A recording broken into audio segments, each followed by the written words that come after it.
A man ridicules his unemployed wife only to come home one day to find her gone.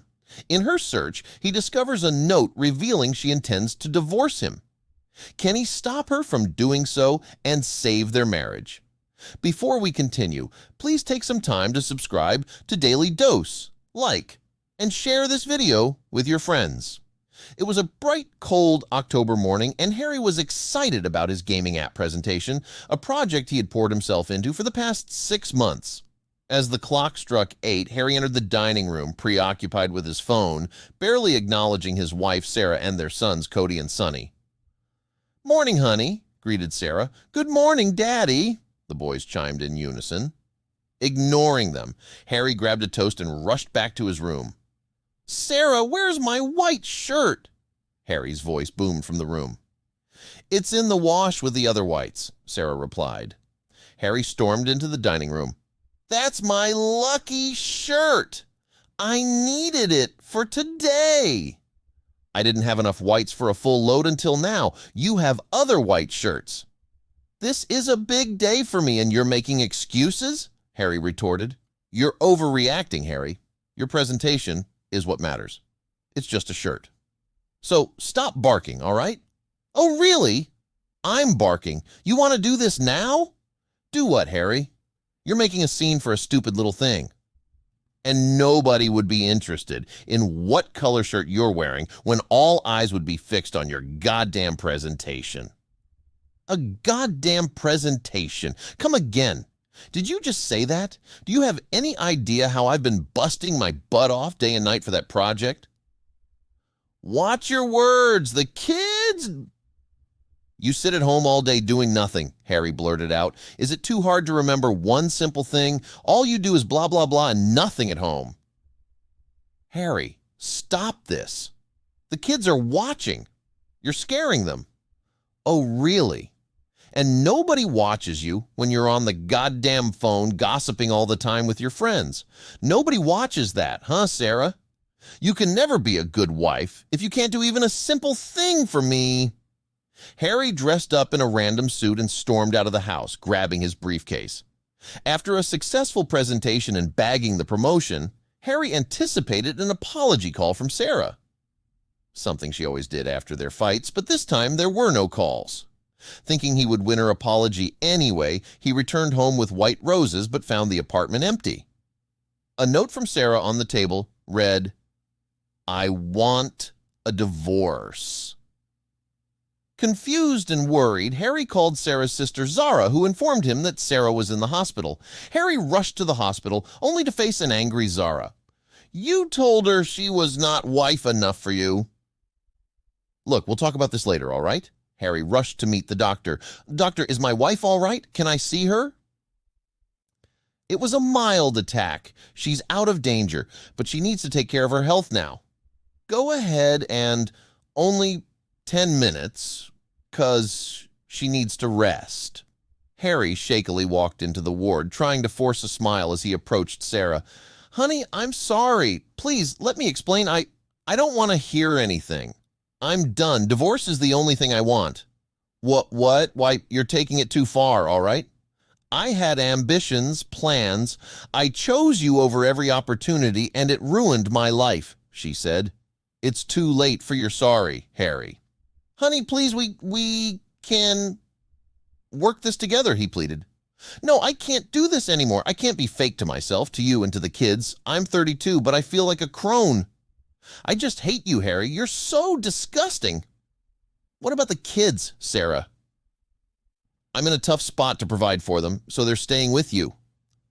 Harry spoke no more and stormed out of the hospital to pick up his kids from Zara's house. At home, he ordered pizza and ice cream for dinner.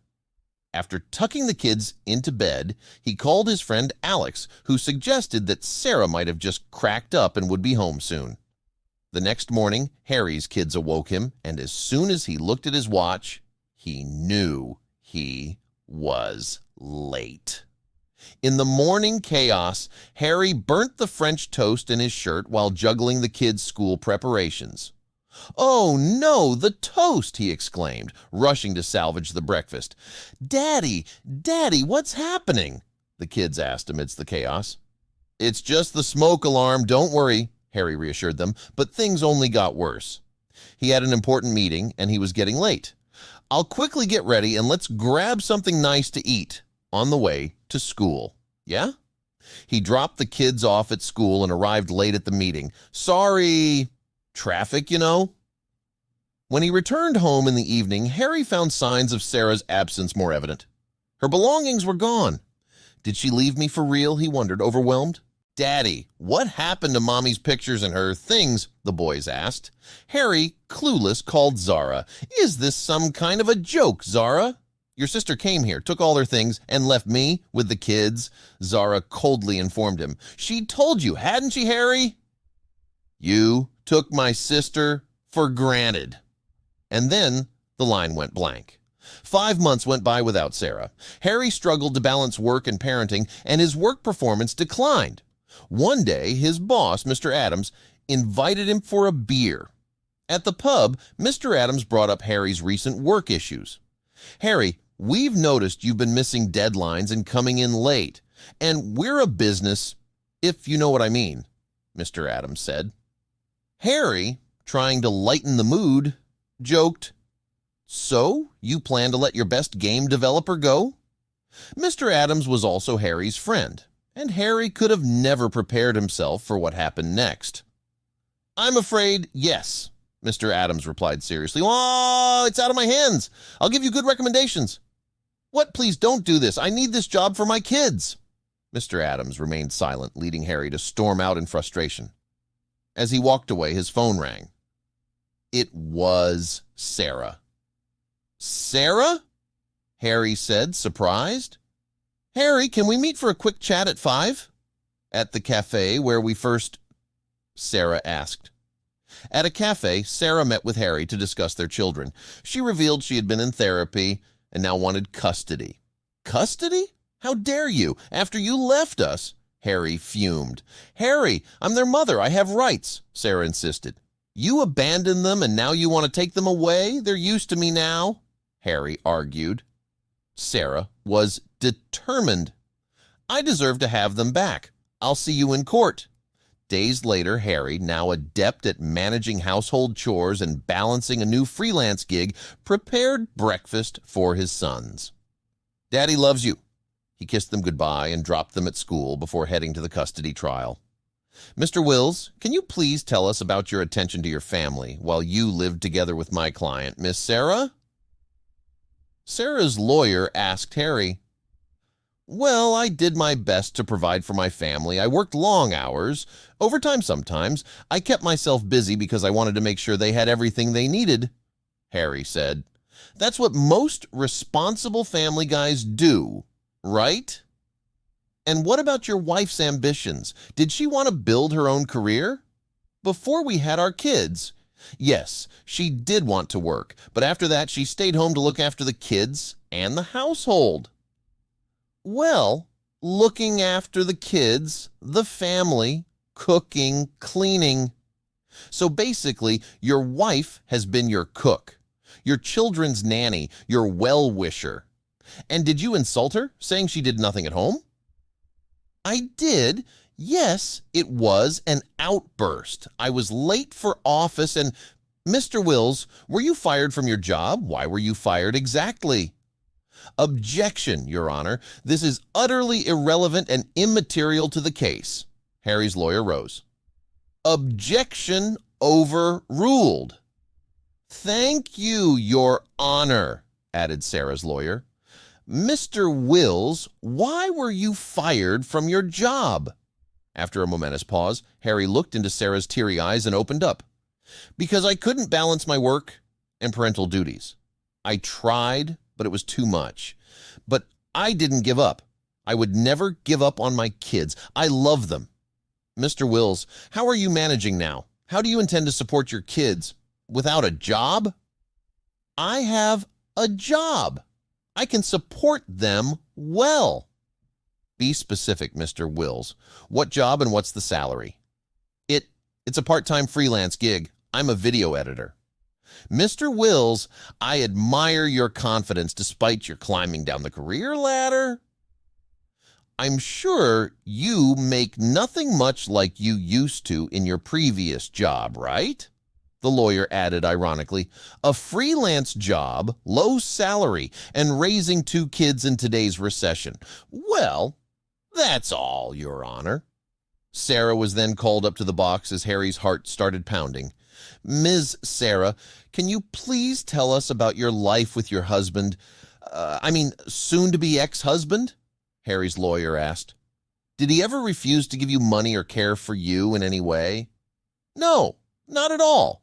He was always generous with our finances. We never had any issues with money. Did Mr. Wills ever raise his hands on you or the kids? Has he ever come home drunk and misbehaved at home? No. He never laid a hand on us. My husband.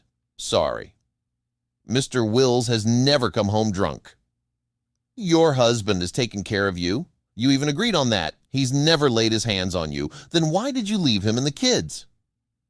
I had a nervous breakdown. He was always busy. He would come home and sit with his laptop, barely asking me if I was sick, happy, or sad. I tried to cope, but I couldn't do it anymore and left. I didn't want my kids to struggle with me, as I wasn't emotionally stable at that time. Harry slowly started to break on the inside, and those words hit him like a bag of bricks. Ms. Sarah, where were you these 6 months? What were you doing, and how will you care for the kids? I was in Chicago at a friend's place. I wanted to be away from everything and everyone for a while. Then I moved back to Boston. Got a job as an interior designer. What's the guarantee you won't have another breakdown and won't abandon the kids again? The lawyer broke Sarah's silence. Objection, Your Honor, this is baseless and... Sarah's lawyer chimed in. My client, Ms. Sarah, has come for the children's custody. Why would she leave them again? Order, order. I won't do it ever again. My children are my world. I'll be there for them and never let anything like that happen again. And 2 hours later, the verdict was announced, and Sarah was granted custody of the kids. Mr. Wills, you'll have the right to visit your children and take them with you 2 days a week. You're required to pay $860 as support to your children every month. This case is now closed. Soon the day arrived when the kids would go with Sarah. She arrived, sad to separate the kids from their father, but happy to have them back. As she was leaving with her 2 sons, her elder one stopped her. You're just tearing us apart, spoke Cody as he let go of Sarah's hand and bolted to Harry. We want both Mommy and Daddy, added Sonny. This was it. Sarah could no longer hold herself back. She bolted in their direction and hugged them.